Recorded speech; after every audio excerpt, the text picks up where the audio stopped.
بسم اللہ الرحمن الرحیم۔ یہ سوات خوازہ خیلہ میں جو واقعہ پیش آیا ہے آپ سب کو معلوم ہے، تو حکومت اصل قاتل کو گرفتار کرے اور اس کو قرار واقعی سزا دے اور اس کو مینار پاکستان کے اوپر چڑھا کے وہاں سے اس کو گرا دیا جائے، اور یہ اس نے ٹرپل گناہ کبیرے کیے ہیں۔ اللہ تعالی ہماری حفاظت فرمائے۔ اور مدارس والے جتنے ہمارے دوست ساتھی بزرگ ہیں وہ بھی مدارس میں اصلاح فرمائیں۔ یعنی میرے 7 مدارس ہیں، 3,500 طالب علم ہیں، 54 اساتذہ ہیں، 28 لاکھ میں ماہانہ دیتا ہوں۔ میرے 2 بچوں کو اللہ اکبر قاری صاحبان نے اتنا مارا نا، اس کی کمر کالی کر دی۔ ایک بیٹے کو یہاں 3 زخم آ گئے۔ تو ان قاریوں کی اصلاح کی بھی ضرورت ہے، اس لیے کہ میں نے ڈنڈا کلچر ختم کیا ہوا ہے، اور جو قاری بچوں کو مارے تو اس کو میں سزا دیتا ہوں۔ اور قاری صاحبان بھی وہ رکھنے چاہیے کہ وہ ذرا عمر رسیدہ ہوں، 2 صرف قاری نہ ہوں، عالم بھی ہوں، 3 وہ شادی شدہ بھی ہوں، ان کے بچے بھی ہوں، وہ رحم اور کرم اور شفقت کو جانیں اور ان کی تربیت بھی ہو۔ اس لیے کہ مولوی اور قاری اگر گالیاں دے یا بچے کو مارے، یہ اس کی کمزوری کی دلیل ہے اور اس کی ذہن کی بیماری کی دلیل ہے۔ اس کا ذہن بیمار ہے، اس کو سائیکولوجی امراض ہیں، اس کی اصلاح کی ضرورت ہے۔ تو تربیت بالکل نہیں ہے۔ جتنے بھی ہمارے وفاق ہیں یہ باقاعدہ تربیت کا ایک سال رکھیں کہ مدرس کس طرح پڑھائے گا، قاری کس طرح پڑھائے گا، اس کے لیے کیا شرائط ہیں، وہ بھی ہونا چاہیے۔ قاری جس مدرسے سے حافظ اور قاری بن جائے وہاں اس کا کریکٹر سرٹیفکیٹ بھی ہونا چاہیے۔ جس طرح ہمارے عظیم بزرگ ولی حضرات، یہ بنورو ٹاؤن والے جو ہمارے بزرگ ہیں، بڑے ہیں، یہ باقاعدہ درجے اولا سے لے کر حفظ سے لے کر تخصص تک تقریباً 14 سال کا سرٹیفکیٹ بناتے ہیں۔ اللہ اکبر، سب سے اعلیٰ سسٹم ان کا ہے اس حوالے سے، کریکٹر کے حوالے سے، یعنی 14 سال کا بھی سرٹیفکیٹ بناتے ہیں، یہ کہیں پر نہیں ہے۔ تو ضروری ہے کہ وفاق والے اس کی طرف توجہ دیں اور اس کے اندر تربیت ہو قاری صاحبان کی، علماء کرام کی۔ پڑھائیں گے کیسے؟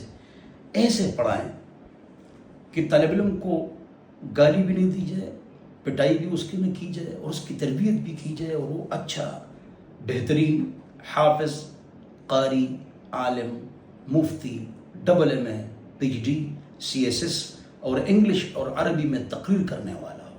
میرے 3 بچے ایسے ہیں الحمدللہ، 3 ایسے ہیں الحمدللہ الحمدللہ۔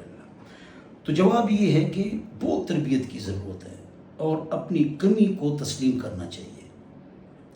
یہ جو واقعہ پیش آیا ہے اس حوالے سے ہم نے سخت بیانات دیے ہیں، اور حضرات علماء کرام جتنے بھی ہیں انہیں سخت ویڈیوز دی ہیں۔ یہ بات مکمل ہو گئی۔ اگلی بات یہ ہے کہ یہ جو ایتھیسٹ قسم کے لوگ ہیں، سیکولر قسم کے لوگ ہیں، ہم ان کو جانتے ہیں، نام نہیں لیتے ہیں، یا تنظیمیں ہیں یا بعض NGOs ہیں جن پر میں نے کتاب بھی لکھی ہے، تو وہ لوگ 3 قسم کے ہو گئے۔ فلانی پارٹی جو ہے اس میں آدھے لوگ جو ہے نا وہ اچھے ہیں، لیکن کچھ لوگ اس میں باوجود یہ کہ نماز بھی پڑھتے ہیں لیکن ذہناً وہ الحاد کا شکار ہیں۔ نماز بھی پڑھتے ہیں، فیس بک میں حاجی اور نمازیوں کا مذاق بھی اڑاتے ہیں، نماز بھی پڑھتے ہیں اور دینداروں کے خلاف بھی بولتے ہیں۔ تو ایسے لوگ بہت خطرناک لوگ ہیں اور ہمارے معاشرے میں ہیں۔ مثلا میں نے دیکھا میڈیا پر، میں نے نظر دوڑائی تو بہت لوگوں نے اس مدرسے میں جو ظلم ہوا ہے، زیادتی، اس کے خلاف آواز اٹھائی ہے۔ ہم اس آواز میں ان کے ساتھ ہیں، لیکن جب ہم نے ان کی پوری پوسٹیں دیکھی، ان کی ID کھولی آگے داڑھی نہیں ہے، اللہ ان کو آتا نہیں ہے، ڈرامے فلمیں انہوں نے لگائے ہوئے ہیں، گانے بجانے انہوں نے لگائے ہوئے ہیں، فحش چیزیں انہوں نے لگائی ہوئی ہیں، اور مولوی ایسے اور قاری ایسے، مولوی ایسے اور قاری ایسے. یہ چھپے ہوئے منافق ہوتے ہیں، چھپے ہوئے شیطان ہوتے ہیں، چھپے ہوئے ایتھیسٹ ہوتے ہیں، چھپے ہوئے سیکولر لوگ ہوتے ہیں، چھپے ہوئے دین کے دشمن ہوتے ہیں. تو یہ جو واقعہ گزر گیا، یہ ایک تھرمامیٹر ہوتا ہے اور یہ ایک ترازو ہوتا ہے. اس میں لوگ پہچانے جاتے ہیں کہ کس نے کیا آواز اٹھائی، کس نے تمام مدارس پر اٹیک کیا، کس نے تمام قاریوں پر اٹیک کیا، کس نے تمام مدارس پر مساجد پر اٹیک کیا. تو وہی لوگ ہیں جو دین کے دشمن ہیں اور ایتھیسٹ ہیں اور سیکولر ہیں، اور ویسے دین اسلام کا نام منہ پر لاتے ہیں، اندر سے دین کے دشمن ہیں، دین کی بنیادوں کو گرانے والے ہیں. بہرحال میں نے مطلق اور عام باتیں کہیں، لوگوں کو سمجھانا ہے، کسی کا نام لینا یہ مناسب نہیں ہے، یا پوسٹ جو لگاتے ہیں ان کا نام لینا یا پیجز کا نام لینا اس کی ضرورت نہیں، لوگ سمجھ گئے. لیکن یہ ہوتا ہے. دیکھو، میں تیسری بات آپ حضرات کے سامنے یہ رکھتا ہوں کہ حضور اکرم صلی اللہ علیہ وسلم کے زمانے میں ایک خاتون نے چوری کی، تو یہ حکم ہوا کہ اس کا ہاتھ کاٹا جائے. تو وہ لوگ آئے کہ اس کا ہاتھ نہ کاٹو، ہم بڑے باعزت لوگ ہیں، ذلیل ہو جائیں گے. تو حضور اکرم صلی اللہ علیہ وسلم نے کیا فرمایا کہ اس کا ہاتھ کاٹا جائے گا. بعض الفاظ میں کاٹتا ہوں اس لیے کہ پھر لوگ کلپس کو کاٹ کر یہ پروپیگنڈا بھی کرتے ہیں. تو شبلی رحمۃ اللہ علیہ دنیا کے عظیم بزرگ ہیں. ان کے شیخ ابو عبداللہ المحدث، بہت بڑے آدمی، بہت بڑے محدث، وہ ایک یہودی لڑکی پر عاشق ہو گئے.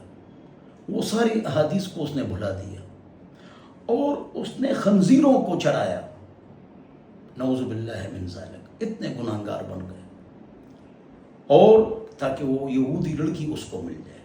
کتنے بڑے بزرگ ہیں. کیا ہوا؟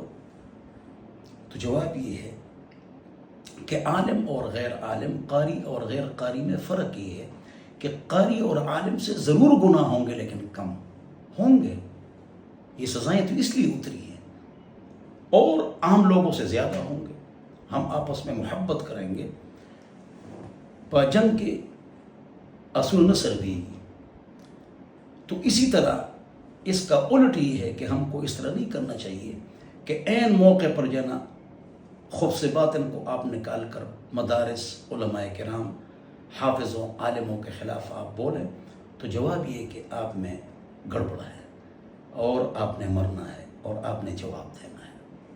چوتھی بات یہ ہے کہ سب کو پتہ ہے اور سب کو معلوم ہے کہ فلانی یونیورسٹی نام نہیں لیتا ہوں، ان کے 5,000 ویڈیوز لڑکیوں کے فلانے کے پاس پکڑے گئے، سب اخباروں میں ہیں، میڈیا پر موجود ہے. کیا ان کے خلاف یہی پروپیگنڈا کیا گیا؟ کیا ان کو سزائیں دی گئی؟ یہ جو ترازو کو آپ برابر نہیں رکھتے ہیں نا، یہ اچھی بات نہیں ہے. کل اللہ کے سامنے کھڑا ہونا ہے، لہذا محتاط گفتگو کرو، محتاط فیصلہ کرو. اور یہ جتنے بھی یہ مدارس ہیں، آخر میں بات کر لیتا ہوں، جتنے بھی مدارس ہیں، ہم حضور اکرم صلی اللہ علیہ وسلم اور صحابہ اور اہل بیت کے وارث ہیں. یہ تمام مدارس اور یہ حافظ اور یہ عالم اور قاری، اور غلطیاں ہوں گی. ان غلطیوں کے باوجود ہم نے برطانیہ کو نہیں مارا، ہم نے رشیا کو نہیں بھگایا. کیا ہم 47 ممالک سے نہیں لڑے، ان کے کمانڈو سے نہیں لڑے؟ ہم نے ان کو بھگائے نہیں. یہی مدرسوں میں پڑھنے والے کیوبا میں بند نہیں ہوئے. اگر ہماری کوئی غلطی آپ کے سامنے آ جائے تو آپ یہ کہیں گے کہ یہ انسان ہے. ہاں، یہ انسان ہے، یہ ہمارے بھائی ہیں. ہم نے آپ کے لیے کتنے بڑے کارنامے کیے ہیں. جو اچھے حافظ ہے، عالم ہے، مفتی ہے، شیخ الحدیث ہے، دیندار ہے، خطیب ہے، نمازی، یہی مدارس نے آپ کو دی ہیں. جتنے بھی چھوٹے بچے ہیں یہ کل کے بڑے بڑے علماء، امام بخاری، امام ترمذی، ابو حنیفہ ہے، یہ بڑے بڑے بزرگ ہیں۔ تو یہ جو لوگ ایتھیسٹ ہیں، سیکولر ہیں، فلانی پارٹی کے لوگ ہیں اور این جی اوز ہیں، اور جو مختلف پیجز چلاتے ہیں اور اس میں فحاشی بے حیائی پھیلاتے ہیں، اور پھر وہ علماء کے خلاف اور اس واقعے کے بارے میں گرم گرم اوپر جا رہے ہیں، تو پہلے اپنی اصلاح بھی کرو، اپنے گناہوں سے بھی معافی مانگو، اللہ رب العزت کو ناراض نہ کرو۔ اس طرح بہت ساری آنٹیاں ہیں، نام نہیں لیتے ہیں، کون ہے ہم کو پتہ ہے، بہت ساری آنٹیاں ہیں، یہ ہے اور وہ ہے اور فلانا ہے، اور اس طرح ہے۔ اللہ کی بندی، پردہ کرو، 5 وقت نماز پڑھو، تہجد پڑھو، ذکر کرو، پہلے اپنی اصلاح تو کرو۔ ادھر ڈانس، ادھر حسن کے مقابلے، اور ادھر جانا علماء پر تنقید، اس سے اللہ ناراض ہوتا ہے۔ آپ مسلمان ہیں، کبھی بھی غلط بات نہ کریں کسی کی بغض کی وجہ سے، اعتدال میں رہیں، اعتدال میں، نہ افراط کریں نہ تفریط کریں، نہ غلو کریں، اس طرح نہ کریں، نہ مبالغہ کریں، بلکہ حق بات کریں اور اس میں مثبت اور منفی دونوں پہلو کو سامنے رکھ کر بات کریں، اس لیے کہ موت کا پتہ نہیں ہے۔ اللہ تعالیٰ مجھے اور آپ کو ہدایت عطا فرمائے، اور اللہ تعالیٰ ہمارے گناہوں کو معاف فرمائے۔ والسلام۔